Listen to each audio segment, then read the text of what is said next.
The following story is, without any shadow of doubt, the most terrifying experience of my entire life. It happened late one October when me and a few of my friends decided to explore an old abandoned factory just on the outskirts of town. Rumours were rife about this place being haunted due to a series of tragic accidents that occurred there post-Second World War.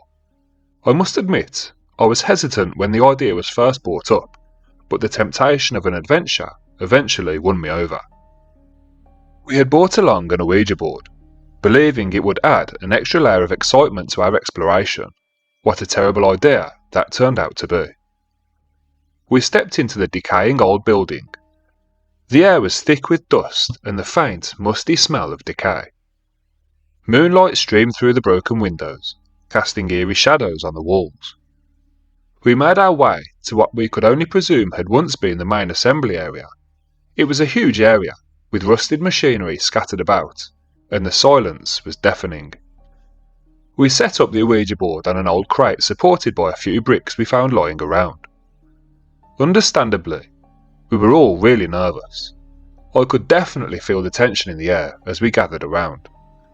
As we rested our fingers lightly on the planchette, I could feel my heart pounding in my chest. We knew we shouldn't have been there legally, but I was starting to believe that there was another reason we shouldn't have been there. We started by asking simple questions, trying to get a feel for the energy in the room. When we asked if anyone was present, the planchette moved slowly at first, spelling out yes. We took turns asking questions. The spirit identified itself as Mandy, a name that said to shiver down my spine. I remembered hearing rumours about a girl named Mandy who had died in a tragic accident at the factory years prior. As we delved deeper into the session, the atmosphere shifted. The air grew heavier, and an unsettling chill crept over us.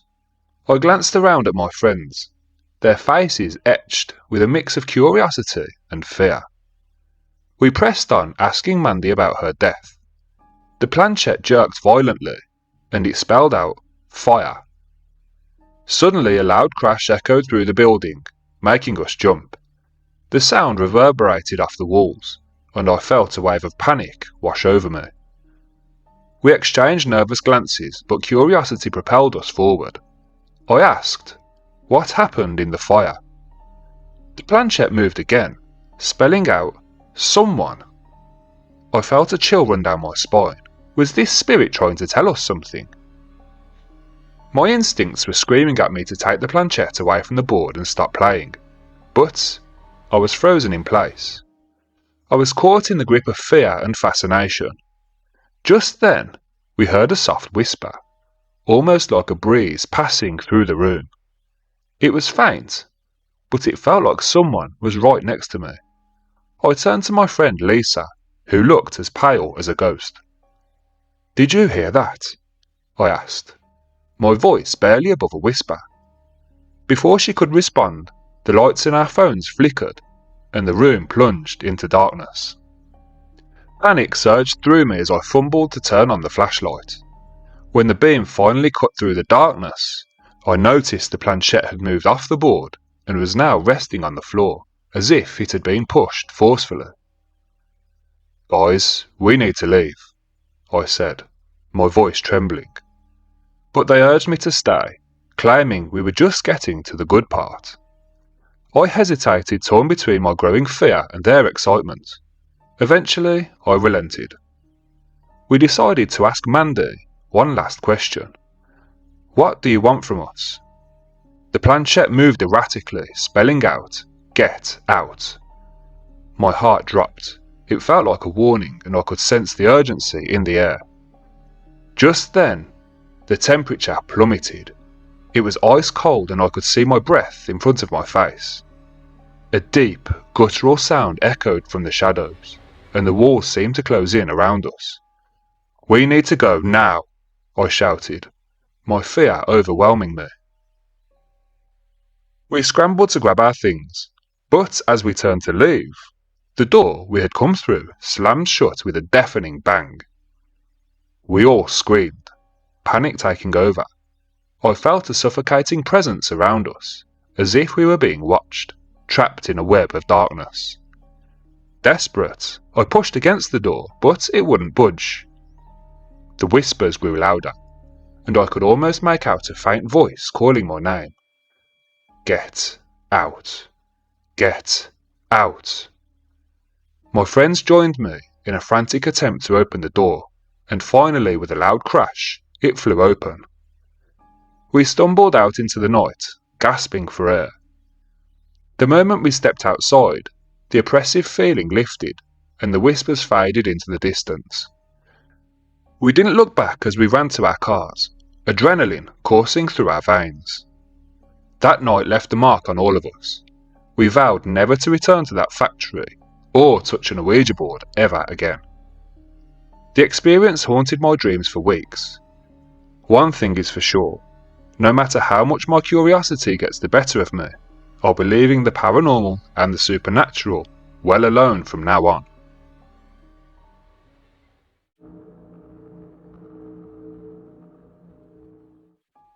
So, me and my friends in school were really into paranormal activity, spirits, anything spooky really.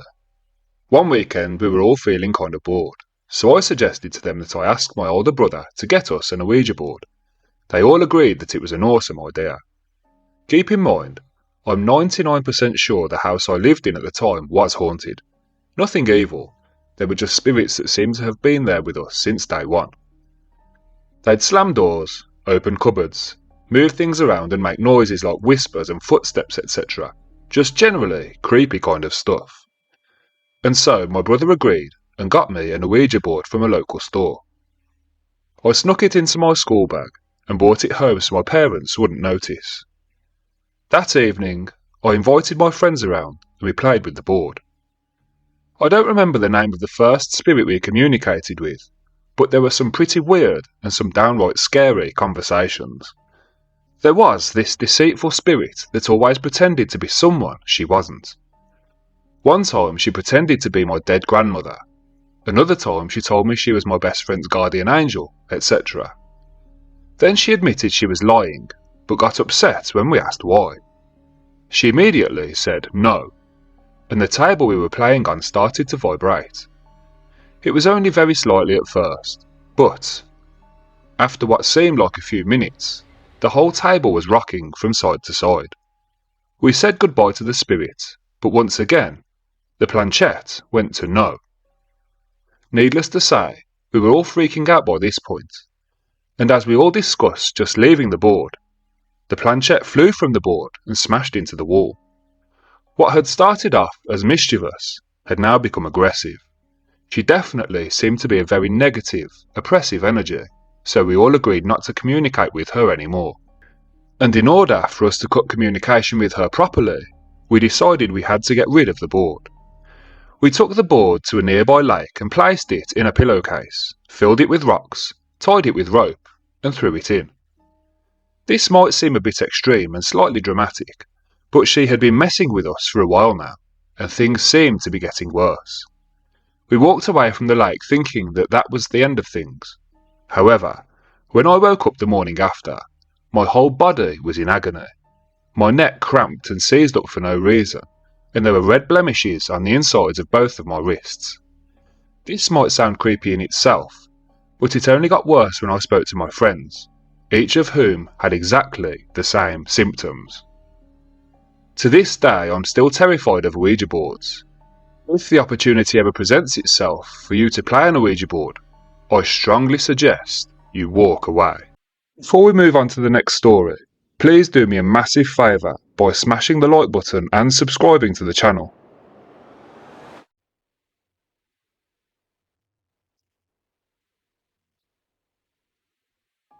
For context, at the time of the following incident, I was 15 years old, female, and had a fascination with the paranormal and communicating with the dead since my grandmother passed away a few years prior.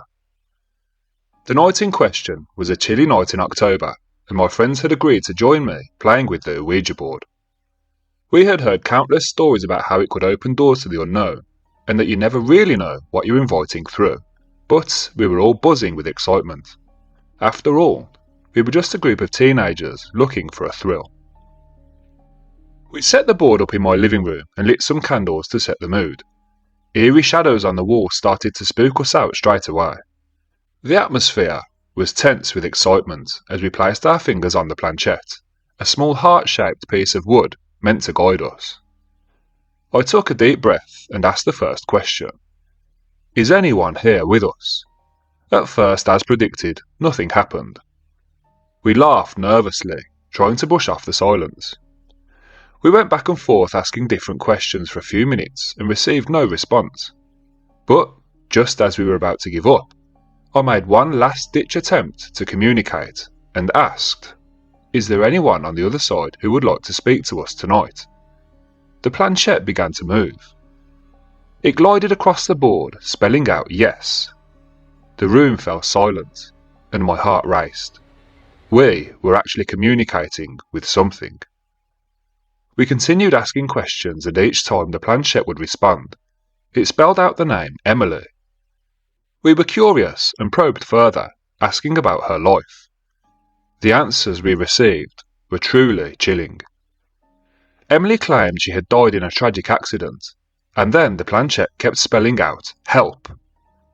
As the session progressed, the atmosphere seemed to be shifting. The air became heavy, and an unsettling feeling crept over us.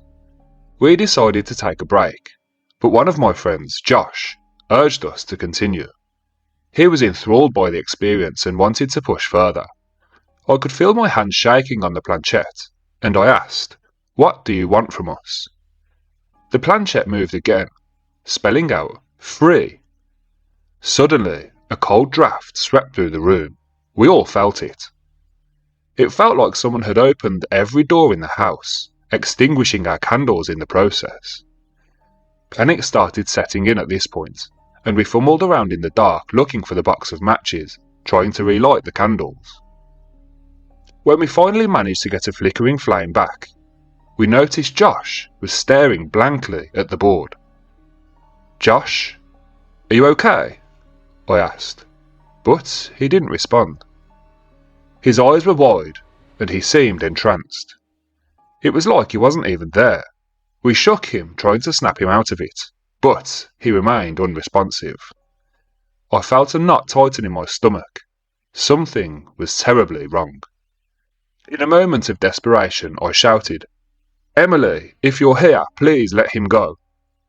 The planchette jerked violently, and the candle flames danced erratically. It spelled out, "No," and I felt a chill run down my spine. I was absolutely terrified and totally freaking out. What the fuck had we invited to the board? I remembered reading something about what I needed to do to close the session. We needed to inform the entity of our intention to leave the board and say goodbye. With trembling hands, I led the group in a final goodbye, urging whatever presence was there to leave us alone. To my surprise and relief, as we finished, the air seemed to lighten, and Josh blinked as if waking from a dream. He looked around, confused and scared. "What happened?" he asked, with a trembling voice. We quickly explained everything, and he seemed to have no memory of the last few minutes. It was as if a dark cloud had lifted, but we were all still seriously spooked out by what had happened. That night we vowed never to touch the Ouija board again. We didn't sleep much, haunted by the experience. Over the following weeks, strange occurrences began to happen around my house. Objects would move on their own, and I could have sworn I'd seen shadows moving in the corners of my vision. I couldn't shake the feeling that we had opened a door we couldn't close.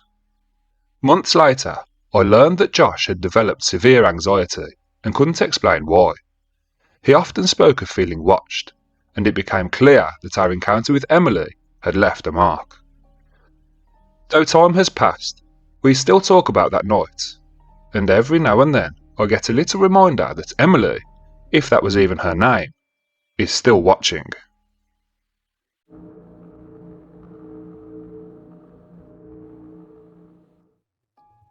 Not me, but my dad. When my sister and I were teenagers, we wanted to get an Ouija board, and our mum said yes. When she mentioned it to my dad, he flipped out and said, "No way, absolutely not." There's no way one of those things is ever coming in this house. My mum had never heard him so upset and asked him what was the issue. He refused to say anything and said the conversation was over. A few weeks later, he finally told my mum his story. When he was younger, he had a friend whose older sister and boyfriend used one. The boyfriend asked the Ouija board if he would ever be rich, and the board said yes. 2 years later, the guy was in a horrific car accident and ended up becoming paralysed from the neck down. The accident was because of an issue with the car, and the family successfully sued the manufacturer. The guy was awarded millions, so he was rich, but confined to a wheelchair for the rest of his life. When my dad and everyone else heard about it, all they could think of was the encounter with the board a few years before.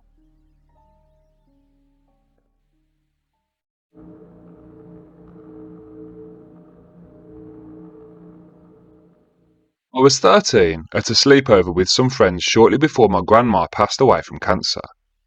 I asked the board, "How much longer will grandma be around?" It pointed to 2. Well, I ignored that in the moment. Then, because of my Christian upbringing, I got very bold and asked the board if it was controlled by Satan. I counted to 3 and told my friends to let go of the pointer piece, and it started moving on its own until the board floated up to about face level and started spinning. The board shot straight at my face. I just barely managed to duck in time. It hit the wall behind me and fell to the floor. When we got the guts to look at the board, the indicator pointed to yes. 2 days later, my grandma succumbed to her cancer battle.